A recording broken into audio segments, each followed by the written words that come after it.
Assalamualaikum warahmatullahi wabarakatuh. Saya Aida Lulul Askia dari kelompok 8 Strategi Pembelajaran SD atau AMI.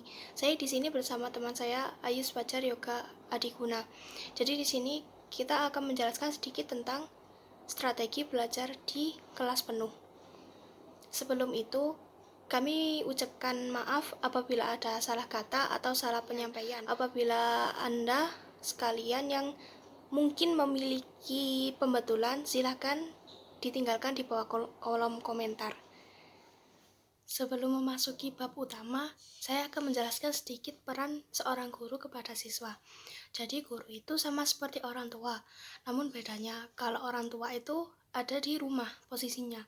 Kalau guru itu ada di lingkungan sekolah ataupun lingkungan lain yang di situ ada seorang siswa. Jadi seorang guru itu harus memiliki sifat seperti penyayang, mengayomi, dan guru itu harus bisa mengerti bagaimana siswa-siswanya. Seorang guru itu bukan hanya menjelaskan pelajaran saja. Seharusnya guru itu mempunyai beberapa taktik yang bisa digunakan untuk gimana sih cara mengajar siswa seperti ini.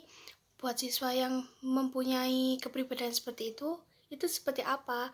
Jadi seorang guru itu bukan hanya sekedar menjelaskan materi, terus memberi tugas, terus memerintah siswanya harus seperti ini, siswanya harus bisa seperti itu. Guru itu bukan hanya sekedar itu saja. Karena itu guru harus bisa mengetahui bagaimana kriteria siswanya. Guru harus bisa menentukan strategi apa yang digunakan untuk siswa-siswanya, terutama anak SD. Anak SD itu umur-umur di mana mereka ingin tahu banyak hal, tapi mereka kurang bisa untuk diatur. Jadi mereka lebih ke apa yang mereka ingin tahu, mereka lebih cenderung ke situ, sedangkan mereka diharuskan mengerti banyak hal.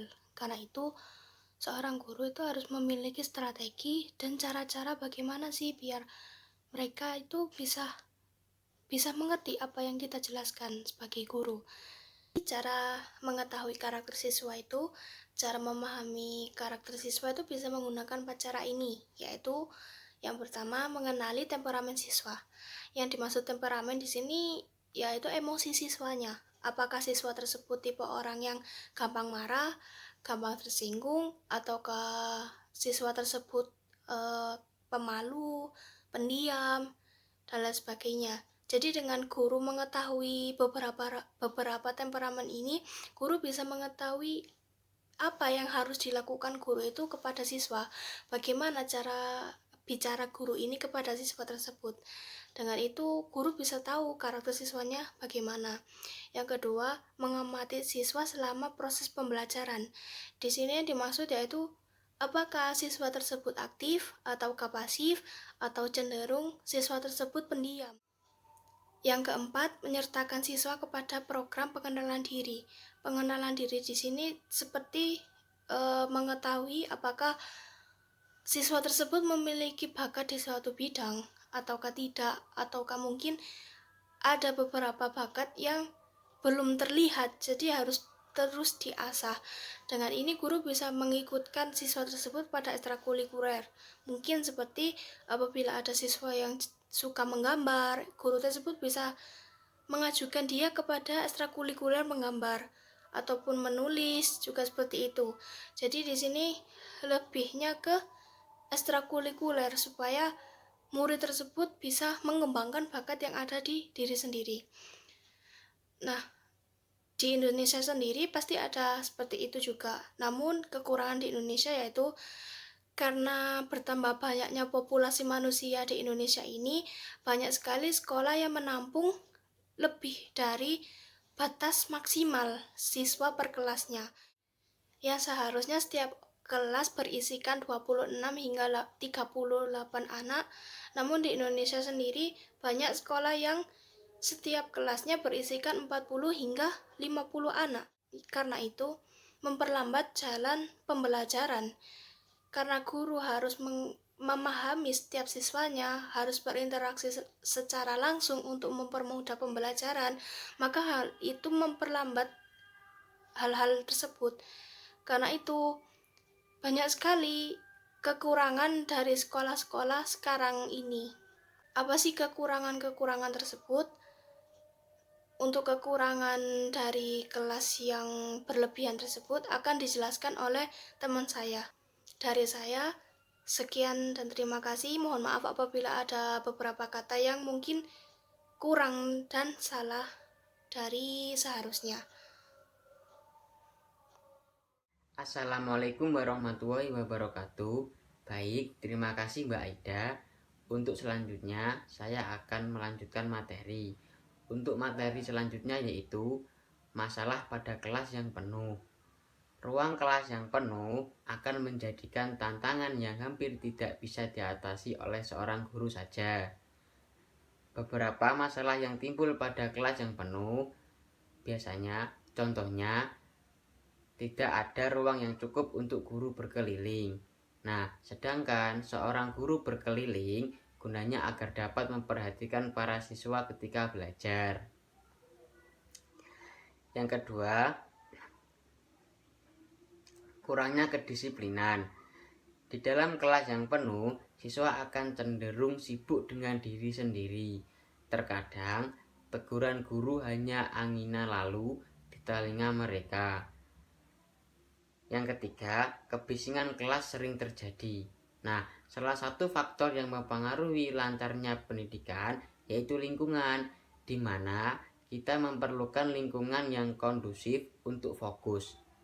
Akan tetapi, dengan kelebihannya jumlah siswa per kelas, membuat kelas terasa tidak nyaman. Yang keempat, siswa sebenarnya bisa menjadi malas untuk mengeluarkan bakatnya.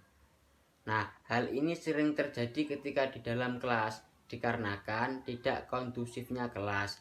Banyak siswa yang sebenarnya aktif atau bisa memilih untuk berdiam diri di tempat duduk mereka. Beberapa masalah tersebut adalah hal-hal yang bisa terjadi di dalam kelas. Namun, masih banyak lagi permasalahan yang akan timbul dengan kelebihannya peserta didik dalam satu kelas.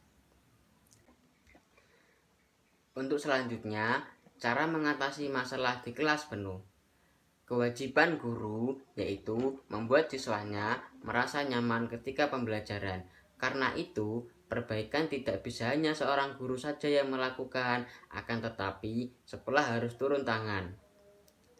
Hal paling utama ketika kelas penuh yaitu memiliki ruang tambahan, kemudian membagi jumlah siswa pada kelas sebelumnya. Sekolah memiliki kewajiban terbesar untuk keberlangsungan pembelajaran di sekolah. Selain itu, guru diharapkan memiliki cara sendiri untuk mengontrol pembelajaran, seperti menerapkan sistem rolling tempat duduk. Kenapa kok menerapkan sistem rolling tempat duduk?